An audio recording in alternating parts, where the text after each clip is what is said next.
तो generally baby का head is 10 centimetres, तो आपका यूट्रस का माउथ भी अप टू 10 सेंटीमीटर्स डायलेट होना पड़ता है, यानी ओपन अप होना पड़ता है। क्या क्या एक्सपेक्ट करें और क्या क्या हमारे साथ होगा जब हम एडमिट होंगे।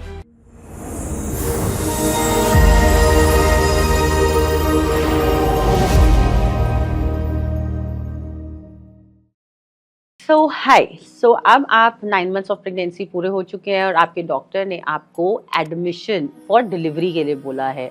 तो एकदम से जब हमें बोला जाता है कि अब आपका यूट्रस का माउथ ओपन हो चुका है, तो अब आप एडमिट हुए, तो एकदम से पैनिक मोड हो जाता है कि अब मेरे साथ क्या होने वाला है, कब तक डिलीवरी होने वाली है। तो आइए जानिए कि हम क्या-क्या एक्सपेक्ट करें और क्या-क्या हमारे साथ होगा जब हम एडमिट होंगे। तो नंबर 1, जब आप लेबर रूम में एडमिट होते हैं तो सिस्टर नर्सिंग आती है, वो आपकी वाइटल्स चेक करती है, पल्स बीपी चेक करती है, वेट चेक करती है।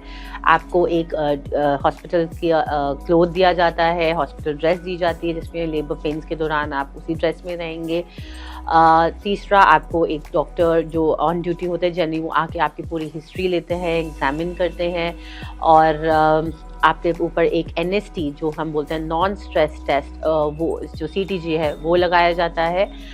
उसमें हम बेबी की हार्ट बीट मॉनिटर करते हैं, जैसे कि एक अडल्ट के लिए ECG होता है, ऐसे लेबरिंग के दौरान बच्चे के लिए NST होता है। आप ये भी मॉनिटर कर सकते हैं कि आपकी पेन की इंटेंसिटी कितनी है और उसके दौरान जब आप पेन आ रहे हैं तो बेबी की हार्ट बीट कितनी इफेक्ट हो रही है। सो बेसिकली आपकी मॉनिटरिंग करी जाती है बेबी की heart beat approximately for 20 to 30 minutes. Next, generally जब CTG लग जाता है, NST लग जाता है, नॉन स्ट्रेस टेस्ट, उसके 30 मिनट्स बाद आप वो बेल्ट वगैरह सब हटा सकते हैं। इम्पॉर्टेंटली आपको मूव अराउंड करना है, आपको लेबर रूम में you can walk around, you have to keep yourself well hydrated और डॉक्टर आपको थोड़ी थोड़ी देर में इंटरनल एग्जामिनेशन करेंगे ताकि हम प्रोग्रेस जान पाए कि आप कैसे डायलेट हो रहे हैं। तो जनरली बेबी का हेड इज़ 10 सेंटीमीटर्स, तो आपका यूट्रस का माउथ भी अप टू 10 सेंटीमीटर्स डायलेट होना पड़ता है, यानी ओपन अप होना पड़ता है। इसकी speed generally 1 centimetre per hour से होती है। तो कुल मिला के 10 से 12 घंटे, कई बार इससे भी ज़्यादा टाइम आपको लग सकता है इन फर्स्ट टाइम प्रेगनेंसी या फर्स्ट टाइम डिलीवरी होती है। डॉक्टर जब आपको एग्जामिन करते हैं तो आपको जब आपका मान लो 3-4 सेंटीमीटर्स आप हो चुके हैं, तो कई बार अगर आपका बैग रप्चर नहीं हो रखा है तो डॉक्टर आर्टिफिशियली उस बैग को रप्चर कर सकते हैं, जिसको हम ARM कहते हैं। उससे भी पेन इंड्यूस होता है, which also helps for delivery.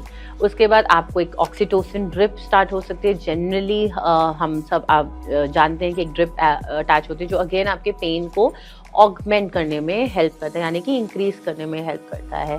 तो जैसे जब 10 सेंटीमीटर्स हो जाते हैं, आप डायलेट हो जाते हो, आपका जो सर्विक्स है वो सॉफ्ट और फेस हो जाता है, आपका हेड डाउन आता है, तो उसके बाद उसको बोलते हैं क्राउनिंग, जब आपका हेड आपके पेरिनियम पे दिख रहा होता है। तो उस पॉइंट पे कई बार हम एक कट लगा, जिसको एपिसियोटमी बोलते हैं, आपका बेबी डिलीवर कर सकते हैं। ज़रूरी नहीं कि एपिसियोटमी की हर बार नीड होती है, बिना उसके भी कई बार डिलीवरी हम कर पाते हैं। सो ये एक्सपेक्टेशन ड्यूरिंग लेबर होता है और बिल्कुल नहीं घबराइए, और कुछ भी अगर डाउट होता है बीच बीच में आपके डॉक्टर जैसे आपको एग्जामिन करने आते हैं, आप अपनी सारी एंग्जाइटी, सारी क्वेश्चन अपने डॉक्टर से ज़रूर पूछिए। Thank you.